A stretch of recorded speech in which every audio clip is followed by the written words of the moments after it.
Now we have seen assertion. Okay, so suppose I write over here system.out.println before assertion error. Okay, and out here I will write after assertion error. Okay, so somewhere in between this condition will fail, right? Now I execute this test as a Testng suite. So what happens is, if you look at the output, in the output before assertion error gets printed. Okay, but after that, after assertion error is not printed, the parameterized test, that is the register test, starts. So that means that in a test, if an assertion fails, right, in a test, if an assertion fails, the lines after that assertion failure are not executed. It makes sense in a way that fine, the test case has failed, skip over to the next test case. Okay, it happens like this.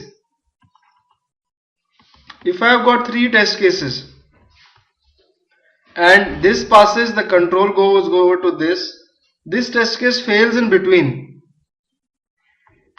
so only half the test has been executed. It fails, the error will be reported and the control goes to the new place, right? But sometimes you might want to report a failure but continue forward. Okay, this part of the test case you want to be executed or somehow, even if the assertion is failing, right? So for that we use a try and a catch block around assertion. Try catch, and I will write throwable T, because assertion is an error, it's not an exception. I have to write throwable. Throwable can catch errors as well as exception. We saw this in module number 5 when we were seeing exception handling. We saw what throwable is and what an exception is, right? So we'll have to write throwable over here, and I will just write over here system.out.println caught the error. Now what will happen? The control will come here, it will print, it will verify the assertion, that is, it will assert that whether the condition is true or not. If it is true, the assertion will pass, the control will not go to catch block. But if the assertion fails, then an assertion error is thrown and the control goes to the catch block, and after that the code will start running normally. Okay, now I will run the testng.xml, right click, run as Testng suite, and when I look at the reports, now here's the catch. When I open the report, the test will be reported as pass. This is because I have caught the exception. Now somewhere in the catch block, we know that whenever the control comes in the catch block, there is an error, but the error is caught, it is not reported. Okay, so we have to write some code over here which will report the error into the reports. Okay, where this kind of scenario is used, this kind of scenario can be used on a website, suppose, which is having lot of links, quicker.com. okay, I am writing a test case. Okay, or suppose a test case like quicker.com. yeah, on this website there are a lot of links. Okay, and my test case says that okay fine, click all the links on electronics and technology and verify that the next page is opening or not.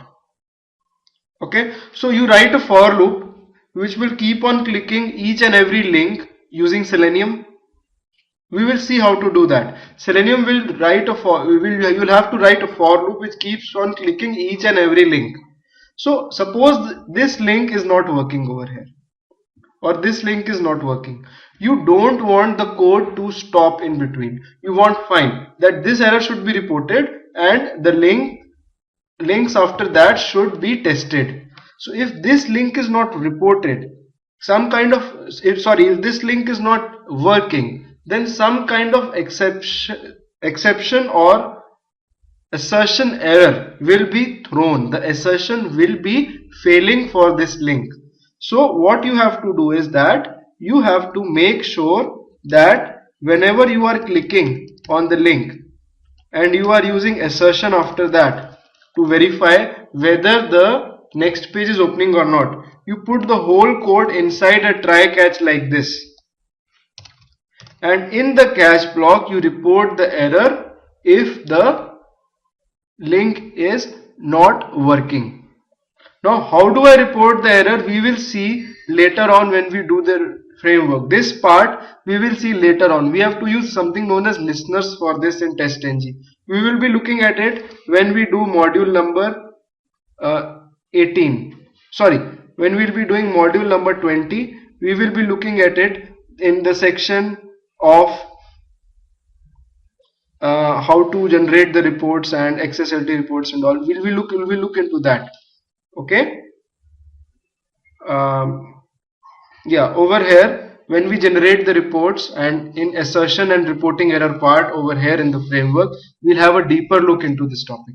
Now let's move further and let us see how to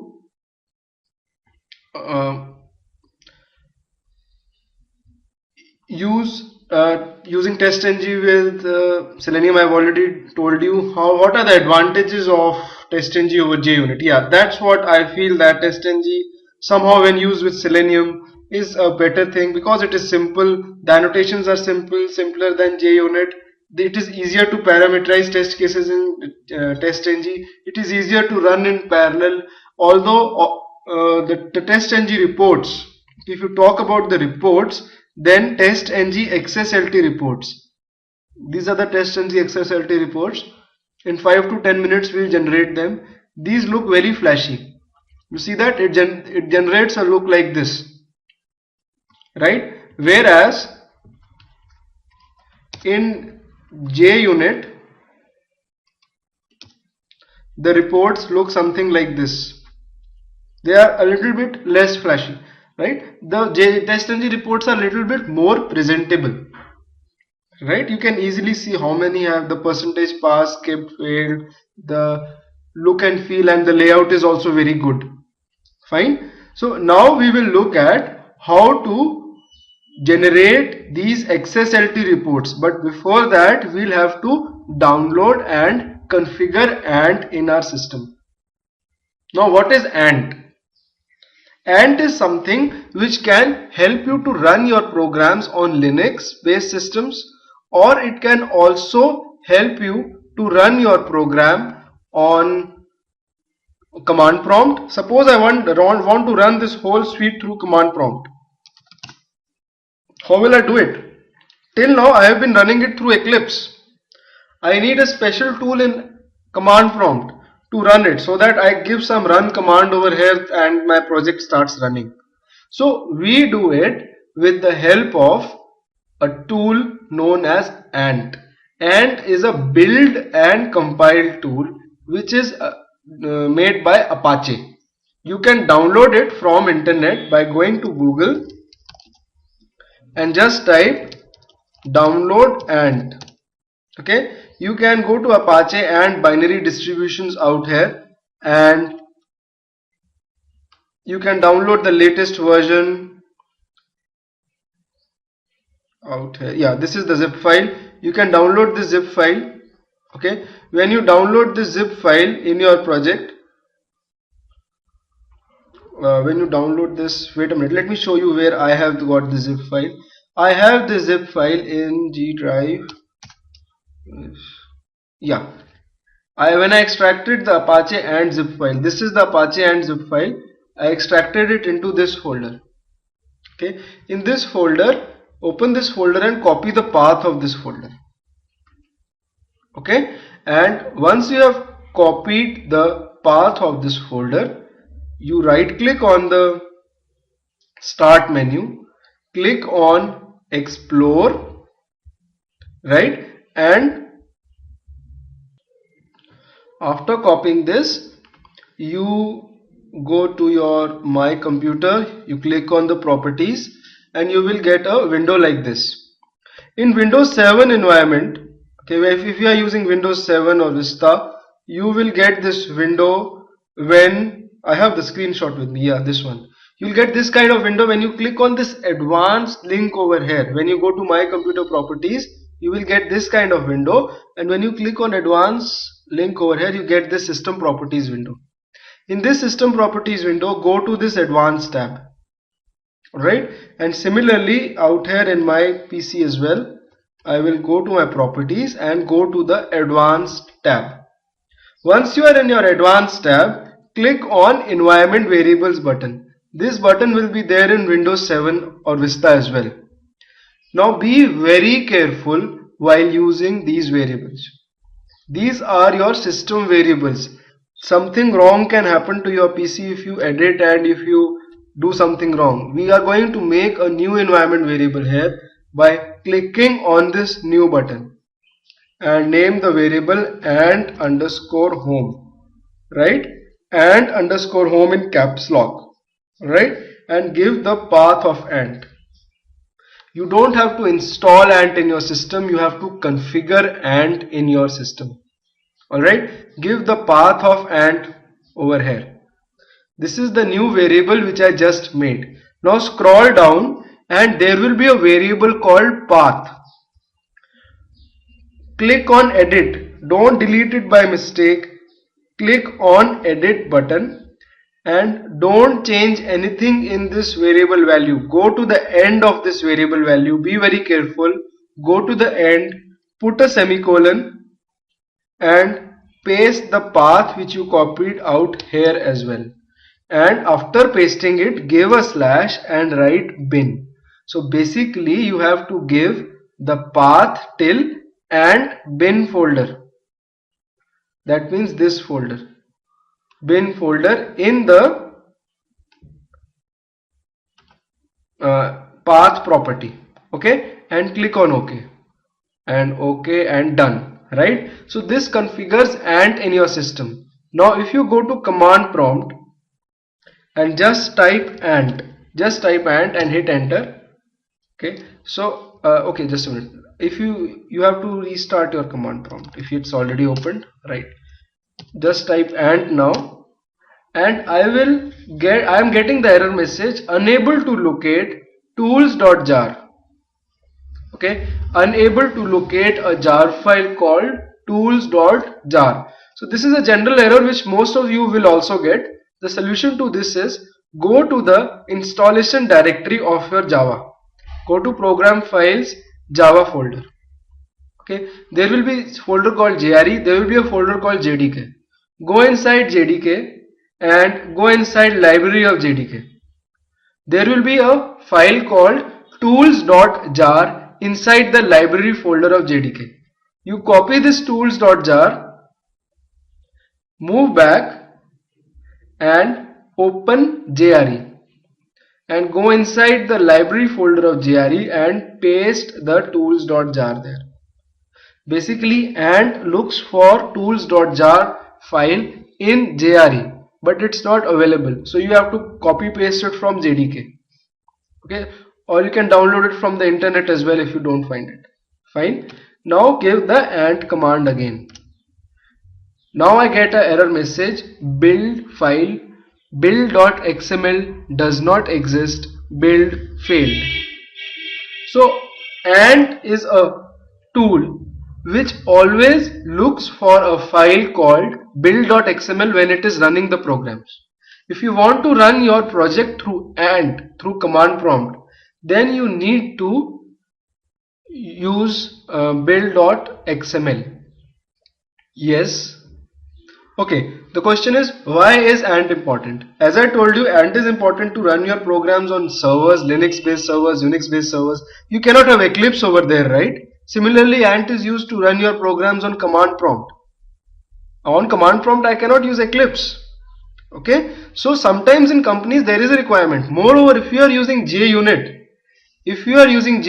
then you cannot generate reports without running the program through Ant.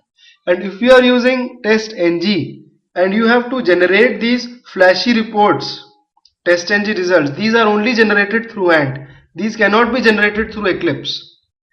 Okay, so now moving further, I have to make sure I have a file called build.xml. Build.xml file is the heart of Ant. Okay, now I will take this file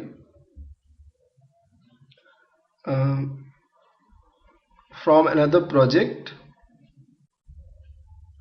and paste it in my Eclipse project over here under the project. Make sure the rule is the build.xml file should be under the project.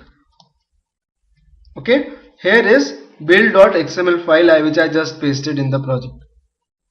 Okay, now this is a XML file. It's got lot of configurations. It's got configurations like the first thing is workspace home configuration, workspace home property. Ant will read this file and understand. Okay, Ant will read fine. The workspace home is $base directory. See, this is a kind of Unix command, $base directory. That means the current directory in which the build.xml file is present, that is module 9, is my workspace home. Workspace jars. This is the path where all your jar files are lying.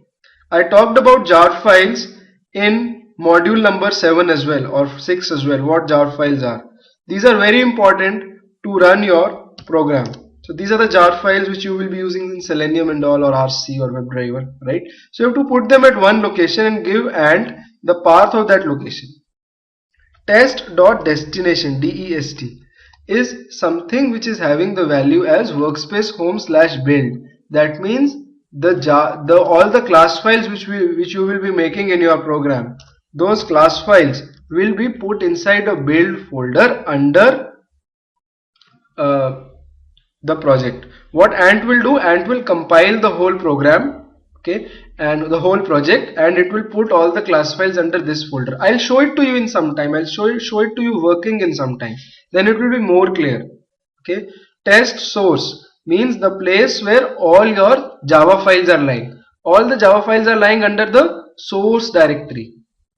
Okay, and ng.result is a variable which shows that where are the testng results. So the testng results are there in the test output folder out here. Okay, now I have all these properties defined, right? Apart from this, we have got various targets in Ant. For example, a target called clean, what it does is it deletes the destination directory. A target called compile, this will compile your program. A target called run, this will run your program as per the files present in testng.xml file. So all the tests present in testng.xml will be executed by Ant. Now this file you can download from the project code, the repository, and you will be able to just copy paste this file in your project and it will start working. Fine. Now let's see how it works. The first thing to make it work is that you need to go to the path where the project is present on your command prompt. Go to the path where the project is there. Right? We know that in this project under module 9 we have got build.xml, and build.xml tells Ant everything, that this is your jar file, here is your workspace, here is your source folder, the destination folder, and everything. So when I write Ant here now under this path, I will get an error. I'll get a message that Ant will execute the test. Now to execute the test, I run the target compile. Ant compile. Compile is a target in this file which will tell Ant to compile this whole code on basis of some JDK version. Suppose JDK version 1.5 in this case. Okay, so when I run Ant compile, this whole project will be compiled, and build successful message is there, written there. If I refresh my project, I will have a build folder made over here.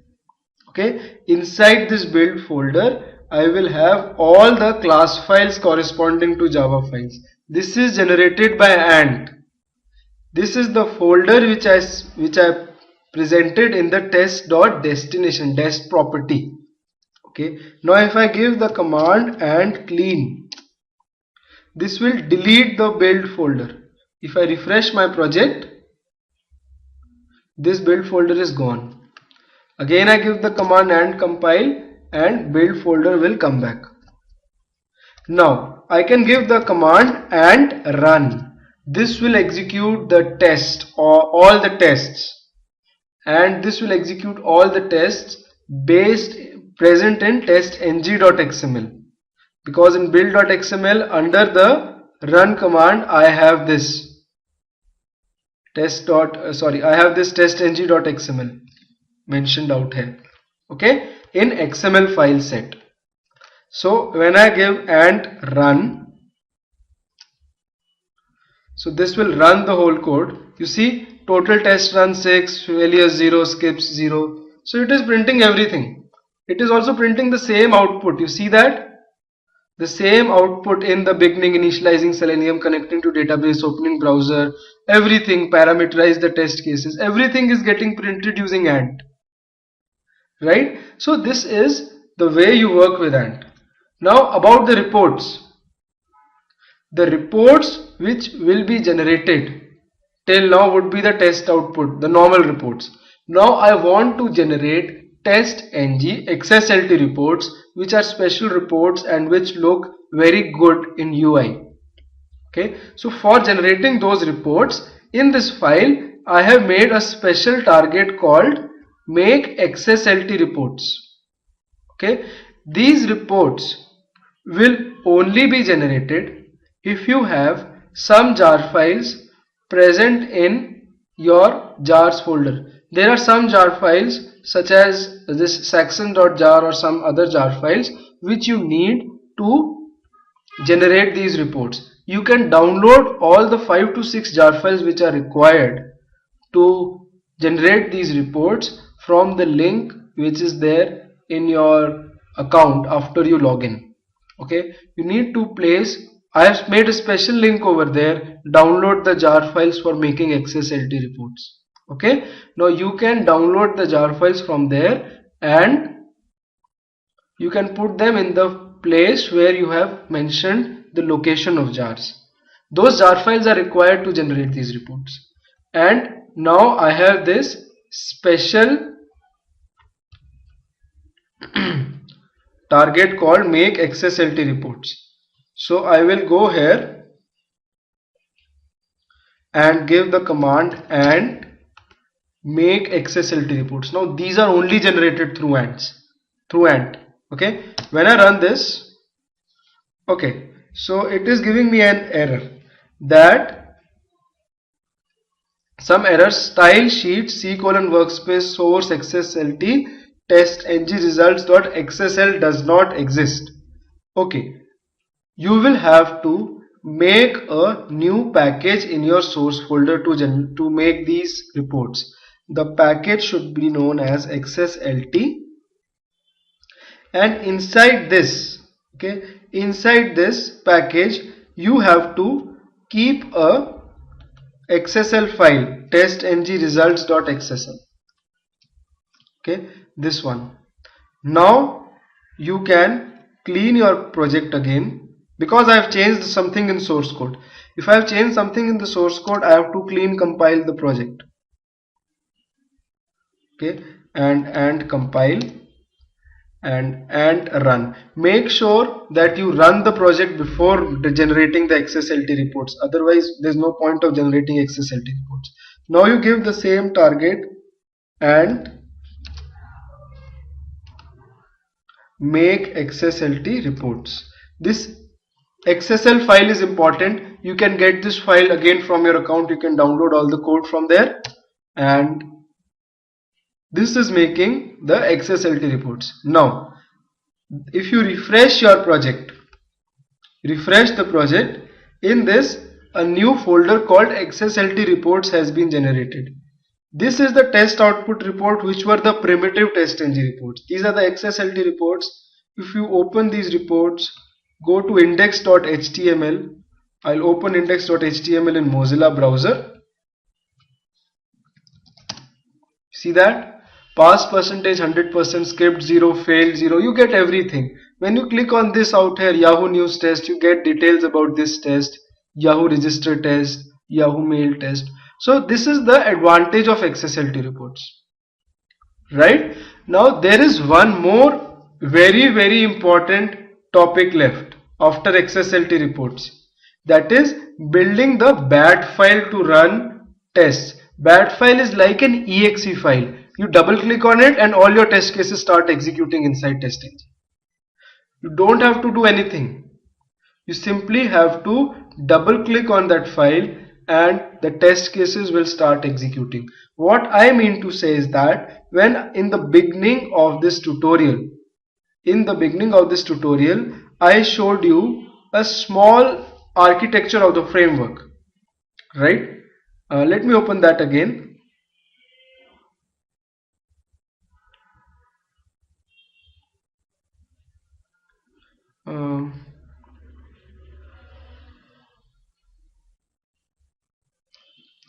Okay.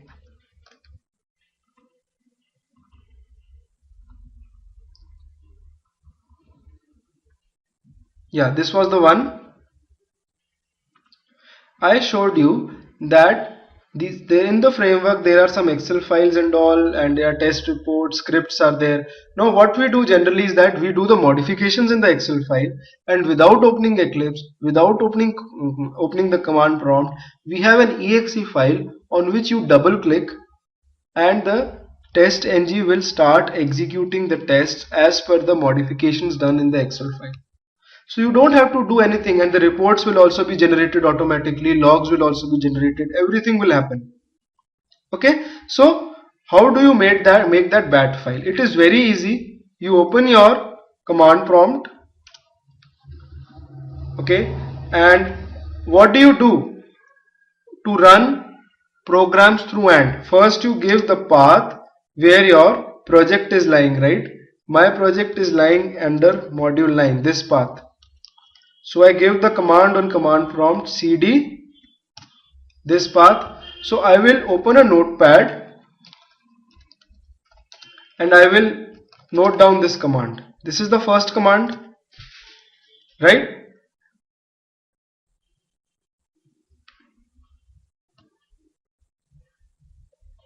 Okay, this is the first command, and after that I give the command and clean, then I give the command and clean, then compile, then run, then make XSLT reports. So I will give all the commands over here. I'll write and clean, compile, run, all the targets, and in the end I have to make sure the spelling is correct. I'll copy this, make XSLT reports, right? Now I will save this untitled notepad as in double quotes. In double quotes you write the name of your file as my test sheet.bat. .bat is the extension. You write it in double quotes, okay, and save this on desktop or save it anywhere. So this is the bat file, okay. Now I'll close the command prompts, and when you double click on this bat file, the Testng will start executing. It will run the tests and it will generate the reports as well. I'll double click on it, and okay, I'm getting some error. Okay, it's not executing. Wait a minute. Alright, I have to give C colon over here because actually my operating system is in some other drive and the workspace is in some other drive. So basically I have to navigate to the place where the project is there. Okay, first go to C drive and then go to the project. and then give the command and clean compile make XSLT reports. Okay, now when I run this, you see that it is running. It is running all the test cases. It is it is over. Okay, it was very fast. I'll run it again, and it will print all the outputs and all everything. And in the end, the reports will also be generated under the same project. Okay, suppose I delete these XSLT reports now. I'm deleting the XSLT reports from my project, and I run the bat file again. When I run the bat file, it will run all the tests, generate the XSLT reports, and these reports will be present in the project again. When I refresh my project, you see that XSLT reports, they come back, right? I will copy this bat file into the project, and this project code will be available for download. You can download that. Okay, that's it. That's all about Testng. Few things are left like assertion, reporting error. I'll take that in framework. Fine. Thank you guys. Thank you very much.